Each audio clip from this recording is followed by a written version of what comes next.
It was 1977. Charles came to stay as a friend of my sister Sarah's for a shoot. We sort of met in a ploughed field. Well, I remember thinking what a very jolly and amusing and attractive 16-year-old she was. And, I mean, great fun, and bouncy and full of life and everything. And I don't know what you thought of me. But... Pretty amazing.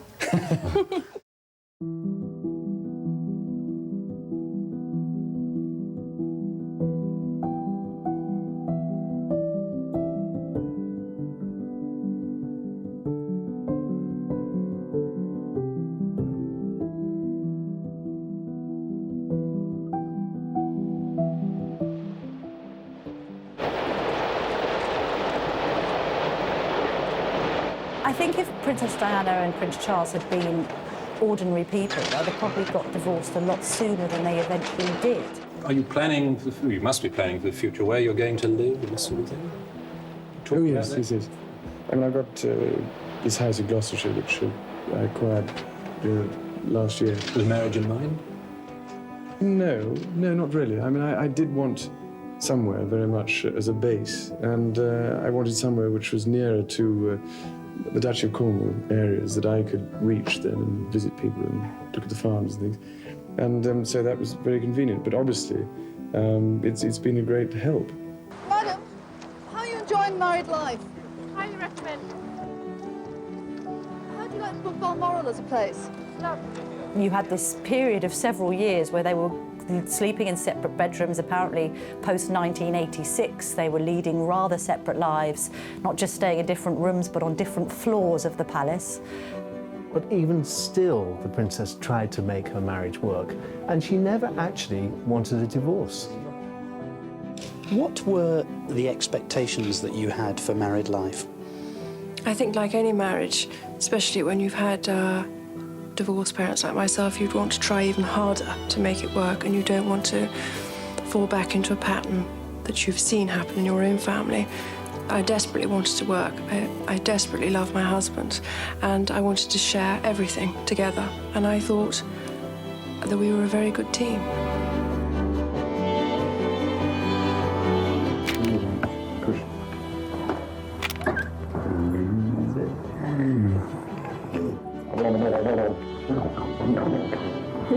She said, "I'll have a separation, but I don't want to be divorced.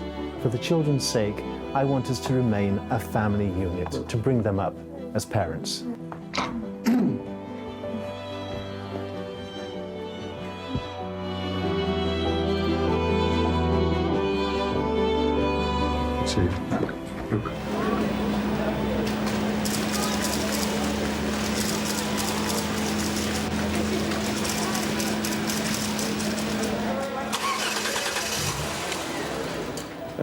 There's a lot to be done. It's going to be marvellous to have somebody to help sort it out.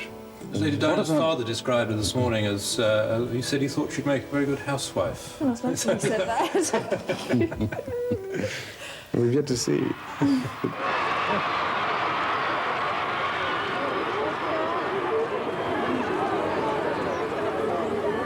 It's just so beautiful. I'm just so privileged. I can't believe I did that. Was she as pretty as you expected her to be? Oh, prettier than ever. More prettier than ever. Diana didn't have the happiest of childhoods. Her parents separated when she was younger, so she came from a broken home, and I think perhaps there was an insecurity that a seed was sown from a young age, and that insecurity was something that flourished actually within her as she got older.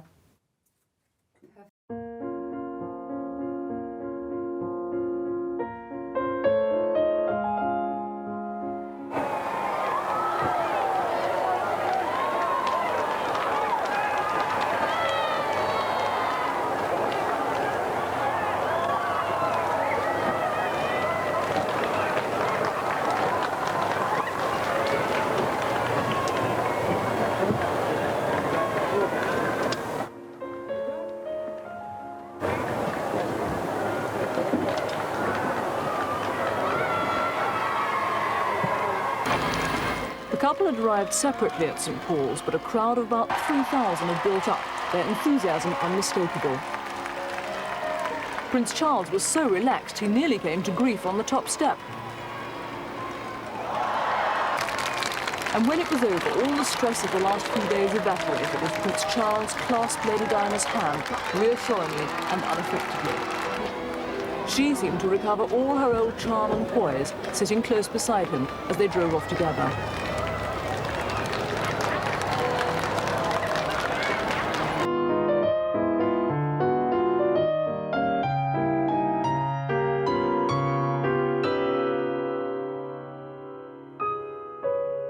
Just as Charles fell immediately in love with Princess Diana, or Lady Diana Spencer as she was at the time, so too did Britain. We hadn't seen the likes of a future princess like this for many, many years, and Diana was just a stunner. I mean, that picture that Arthur Edwards took of her coming out of her nursery in that see-through dress, that set of pins that she sported, the innocence about her, you just thought, wow, this girl is knockout.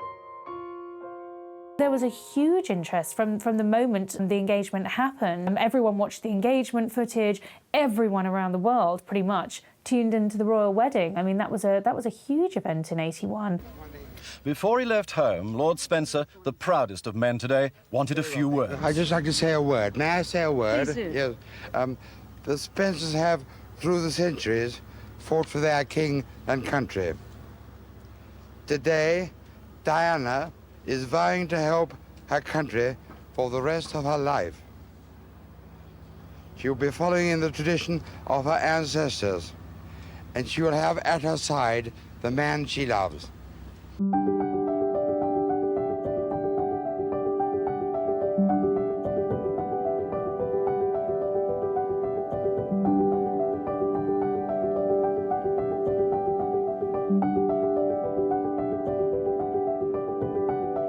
And then, just after 10:30, from Clarence House came the glass coach, and our first chance to see Lady Diana, dress half-glimpsed, veil tantalizingly lowered.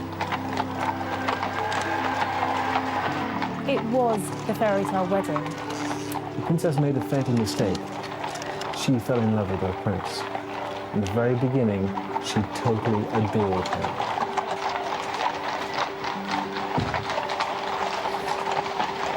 And so Lady Diana, in that truly stunning dress, is well and truly launched on her way to the cathedral.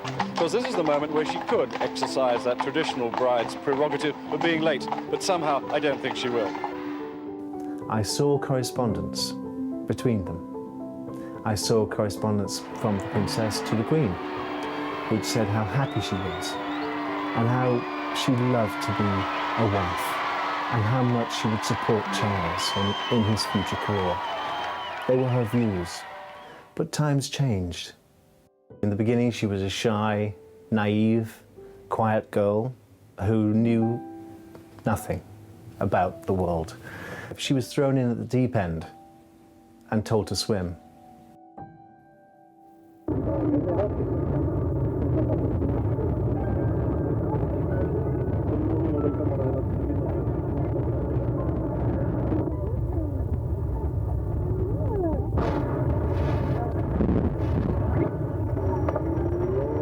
Well, I think now when we reflect on it and after we've seen interviews that Diana gave subsequently, we know that she was extremely ill-prepared for married life into the royal family, and she felt enormous pressure from day one. Even when they were discussing the engagement and the wedding plans, I think the pressure started to build on her. Lady Diana was back at the Pimlico kindergarten where she teaches this morning, but polite as ever, she was saying nothing about her weekend with Prince Charles at Sandringham to the assembled press corps. The media scrutiny of Lady Di, as she was then, I think, played foremost on her mind. She didn't know how she needed to behave. And when she actually entered married life, she found it a very lonely experience. Charles was off enjoying his country pursuits, and she felt that she was left rather in a world she didn't recognise, a modern woman in quite an old school environment of Buckingham Palace, essentially feeling like a spare part.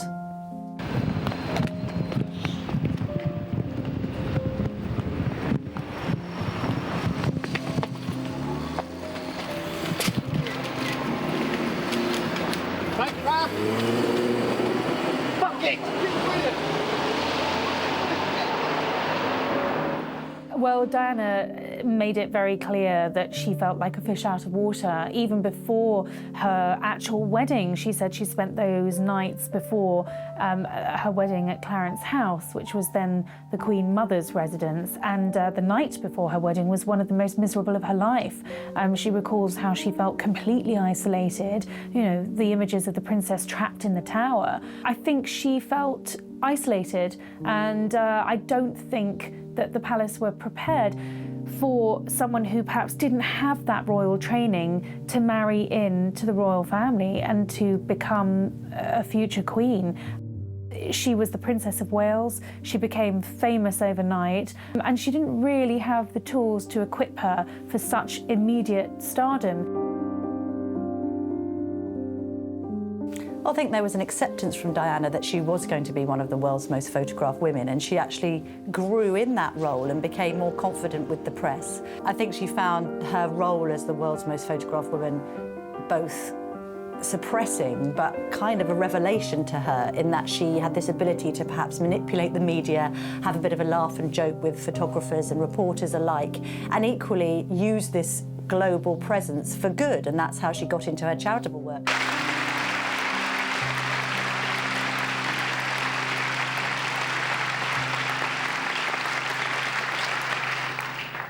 Ladies and gentlemen, I will not delay you long, but I would like to add a few words about Turning Point from my own personal observation.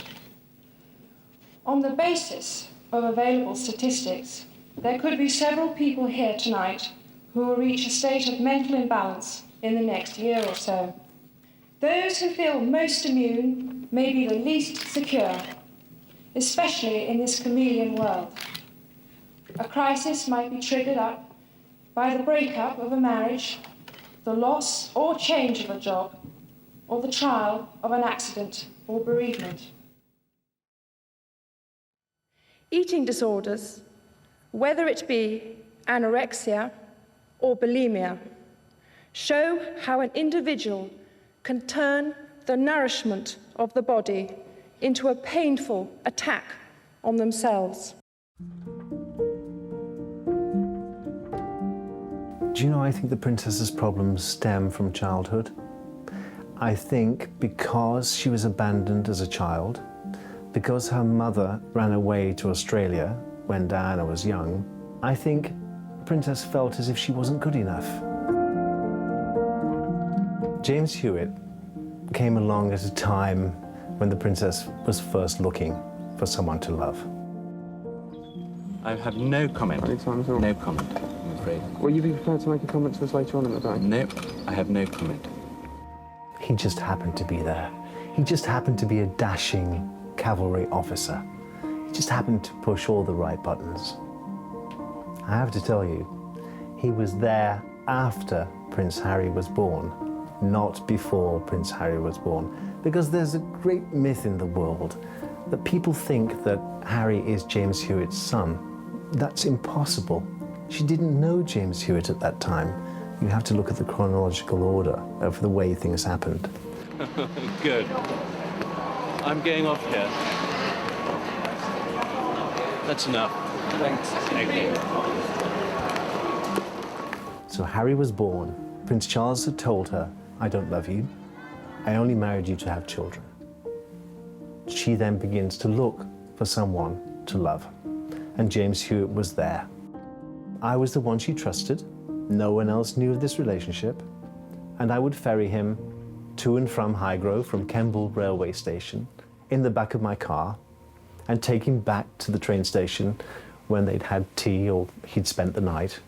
But this was a real big secret. The other big secret I was keeping was, of course, Prince Charles was seeing Camilla Parker Bowles. No one knew. The world didn't know at that stage. For the first few years, it seemed this royal honeymoon would never end.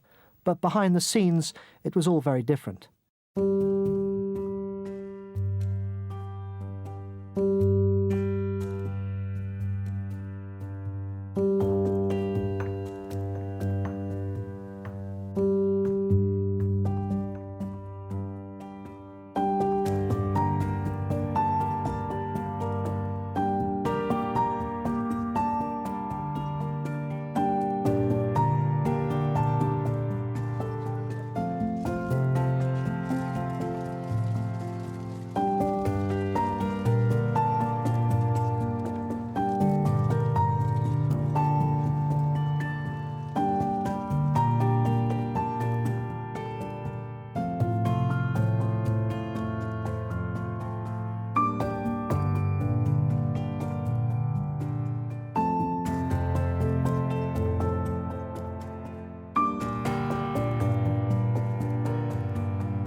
princess's popularity gave the royal family a new lease of life.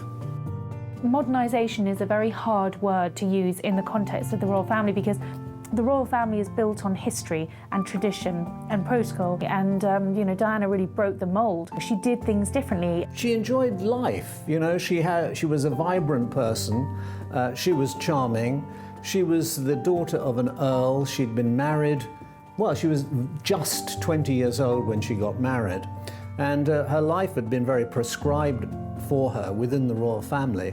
But nevertheless, she still asserted herself, and after she got used to being a princess, she became more and more her own person. And that's what people loved about her.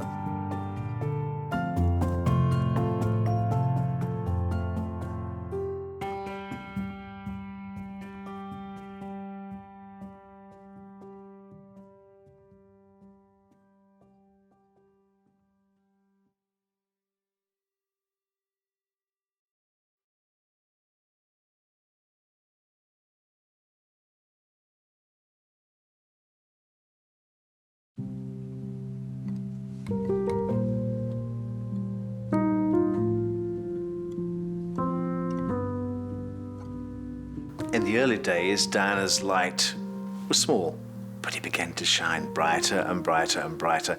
And it was a sort of a Star is Born situation. Prince Charles would say to her, "While I married you, I made you a princess. You weren't born royal. This is a man who's been born to be king. This is a man who has been treated from the very beginning as a god. Suddenly being eclipsed by this woman, he wasn't very happy."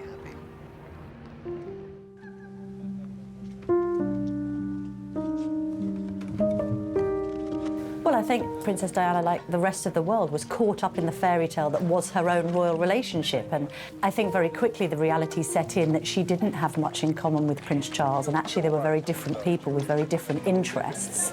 And that's when the cracks started appearing. It's a tremendous change for someone, if I may say, of 19 to make all of a sudden, the transition. It is, but I've had a small run-up to it all in the last 6 months. And next to Prince Charles, I know I can't go wrong. He's there with me.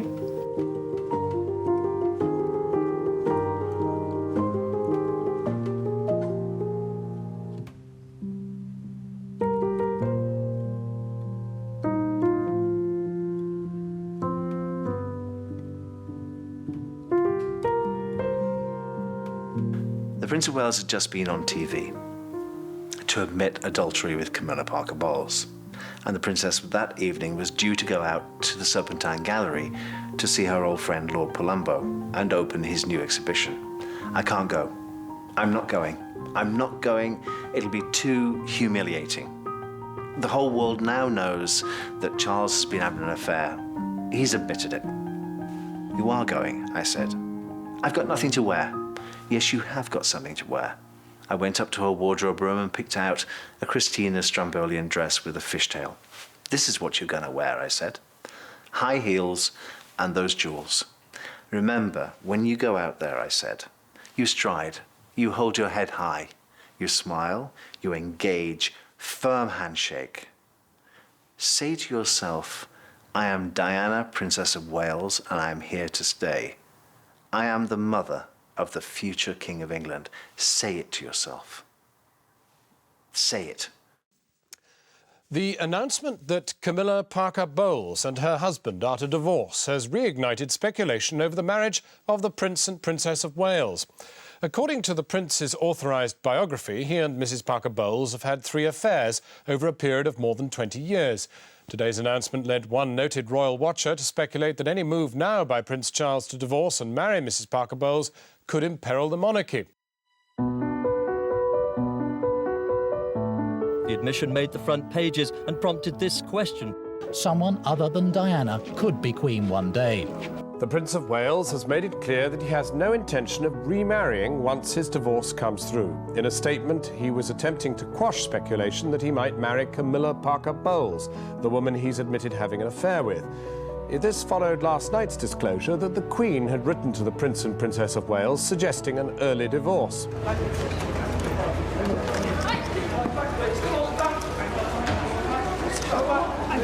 picture of your family with John. So you please Anything to say, Mark? very much. Thank you very much.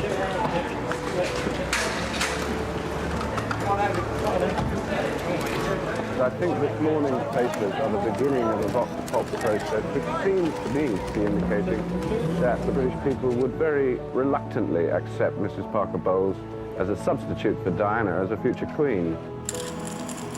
Today, Prince Charles was keeping a long distance from the cameras as he left Scotland after a weekend at Balmoral, together with his 2 sons.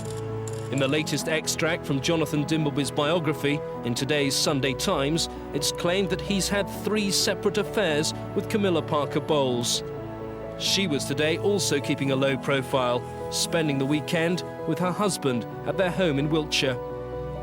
3 calls within 3 weeks could all be captured on tape by radio hands. Camilla Parker Bowles, whose relationship with the Prince of Wales was confirmed last year, is to divorce. Mrs. Parker Bowles and her husband issued a statement this morning saying they'd grown apart in recent years and had little of common interest left in their lives. You see, Camilla Parker Bowles has been that ghost, always there throughout the princess's life. So, Princess Diana didn't stand a chance, really. She tried, but then she failed. And after Harry was born, Prince Charles told her, "I never really loved you, and now I'm going back to Camilla."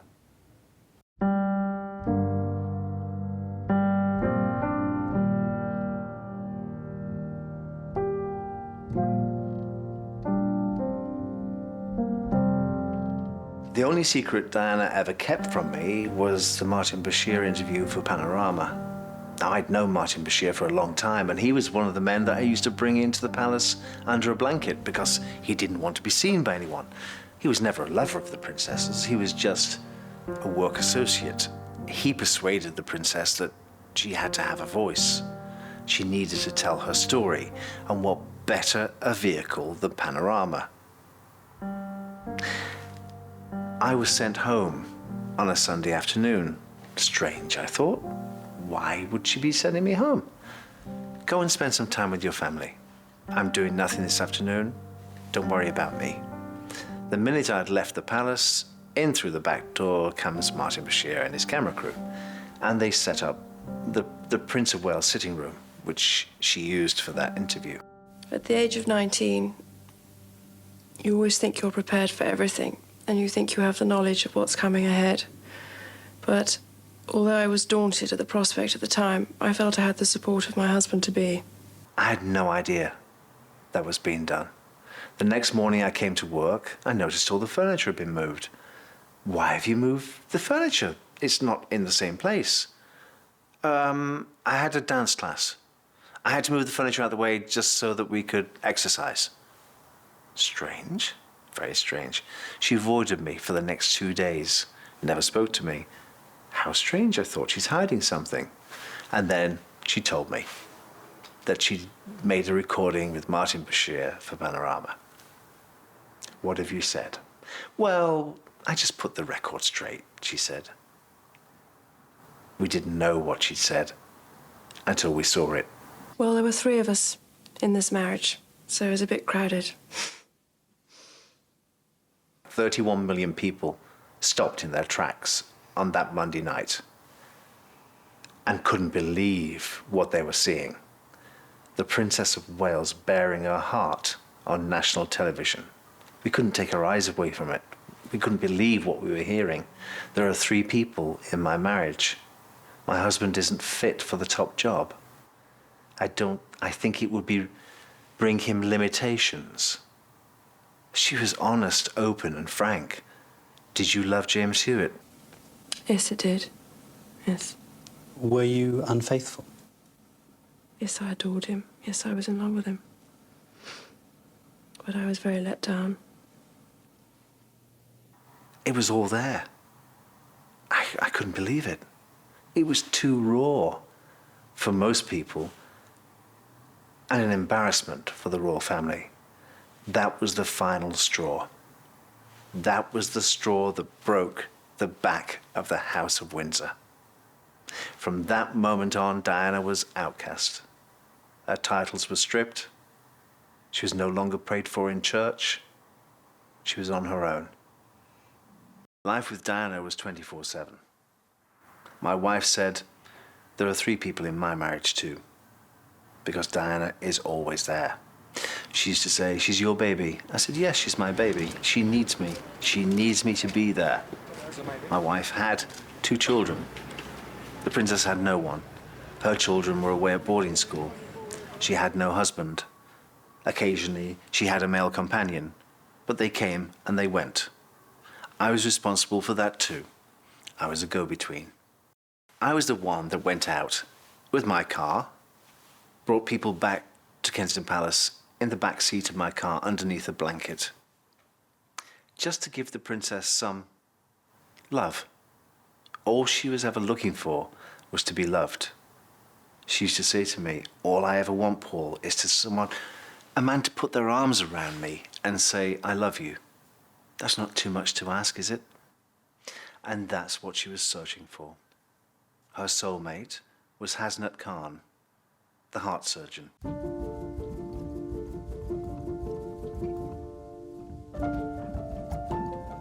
Diana, when she came to Pakistan, this was a country that she had fond memories of, wasn't it? Yes, I think she enjoyed her time here. She really liked the days she spent here, I think. And meeting your family, that must have been a special moment for her and for them. I think it definitely was for my family, and I think she enjoyed the afternoon tea with them. I think that's a long time ago now. 1996, I think. I remember the day the princess met Hasnat Khan. She came back from the hospital, having visited children on the ward, and she said the most astonishing things happened to me today. As we sat down, she told me about this meeting. She said I was going up in the elevator and somebody put their foot into the elevator door as it was closing, and it opened again. And there he was. This gorgeous man was staring at me. Well, who wouldn't stare at Princess Diana? Surrounded by a gaggle of students, Hasnat was on his rounds around the hospital. And there he was, face to face with the princess for the first time. And she said, I knew I would have a relationship. Our chemistry was so strong that I knew. Of course, their relationship was nearly 2 years in the making. 2 years, no one knew about him. Again, I was the go-between. I would bring him into the palace. I'd ask chef to cook dinner for 2. I'd wait dinner for 2. I'd make sure they were comfortable before I went home. And in the morning, I'd take him back in the boot of my car to the hospital. So the police never saw him. The chefs never saw him. The maids never saw him. No one saw him, just me.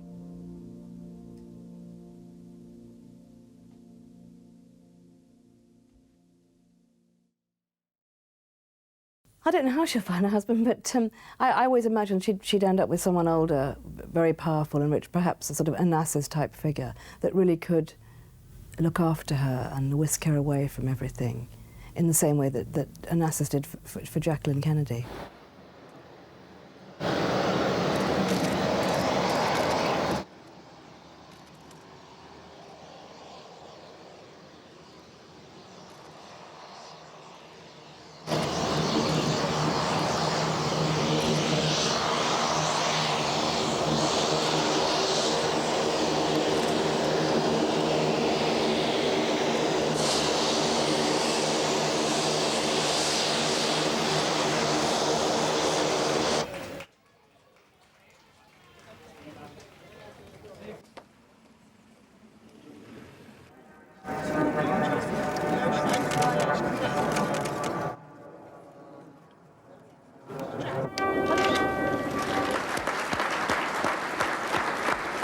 I hope you can find it in your hearts to understand and to give me the time and space that has been lacking in recent years.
Hasnat Khan had been the princess's companion for over 2 years.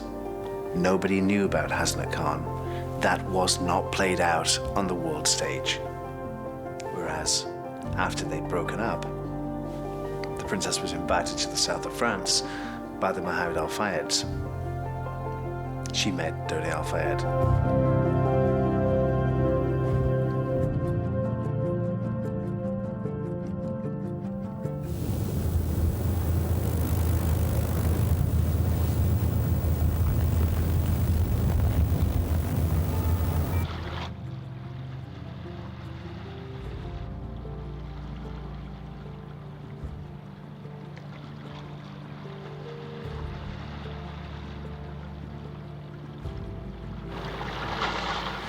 Did you know that the romance of the princess and Dodi Al Fayed was 30 days from beginning to end? It only lasted 30 days. I spoke to her regularly when she was away. Have you seen Hasnat? I said, yes, I went for a drink with him last night. What does he think of me being here in the south of France with Dodi Al Fayed? Well, he's not too pleased. Has he seen the pictures in the papers? Yes, he has, because you know his routine. You know every morning he goes to the corner shop and sees the press. You know that. And I know that's what you're doing. You're manipulating the world's media by having these pictures taken to show Hasnat who you're with. It's a sort of a... Are you jealous? Do you mind? Do you care? Are you bothered? That's what Diana was saying to Hasnat Khan through those pictures in the world's media. And of course, Hasnat was bothered. The marriage problems of Charles and Diana have cast a shadow over the royal family. Now the Queen has decided to bring the whole issue to a head by advising them to divorce. Part of the Queen's concern is the continuing effect on Prince Harry and Prince William of their parents' marital troubles, which were brought out so starkly and so publicly in the Princess's Panorama TV interview. It's understood Prince Charles, seen here recently with his sons at Eton, shares his mother's view that a divorce is now desirable. There was a change of the rules which govern how divorces were conducted last autumn. And that change provided that you no longer needed to name the person with whom the other spouse had committed adultery. This morning, Princess Diana was at her gym again. The photographers weren't happy. Very funny, Mom! Woo-hoo! The legal discussions are not likely to be straightforward. There do not appear to be any arguments over the custody of Prince William and Prince Harry, but Princess Diana does seem determined to secure a good financial settlement. The Queen, here attending today's Gulf War Memorial Service at St Paul's Cathedral in London, had been awaiting Diana's decision since last December. Then she wrote to both Prince Charles and Diana, advising them that it was in their best interest to seek an early divorce. The Queen took the unusual step of intervening in what became a public manner. The entrance to the Princess's London home tonight. She's said to be inside Kensington Palace, very sad and very pensive, according to friends. The press pack is gathering at the gates of Kensington Palace this evening, but the Princess of Wales has turned camera shy ahead of tomorrow's Panorama screening. The Prince now faces some difficult choices. Should he seek a divorce? Should he marry Mrs. Parker Bowles?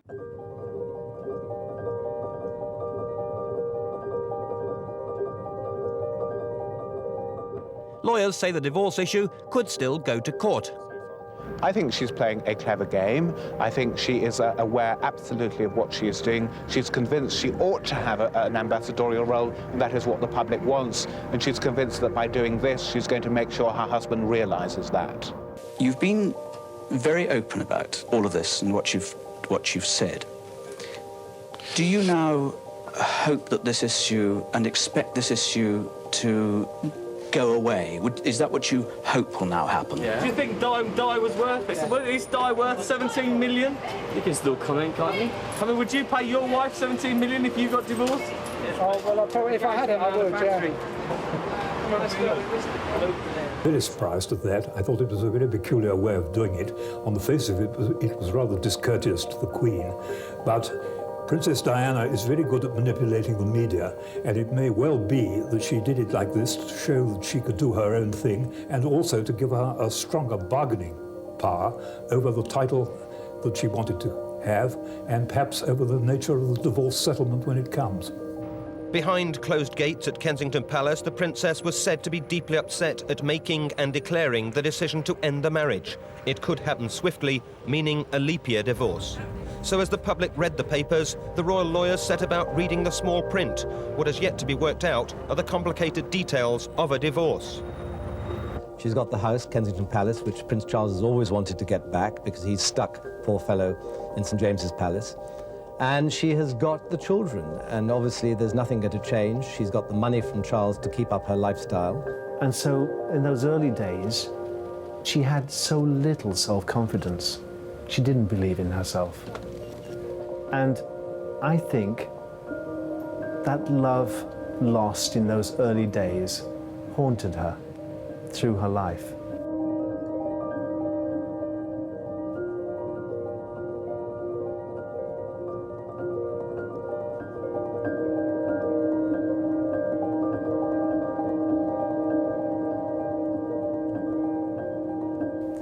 She was always searching to be loved. She was always wanting to embrace people.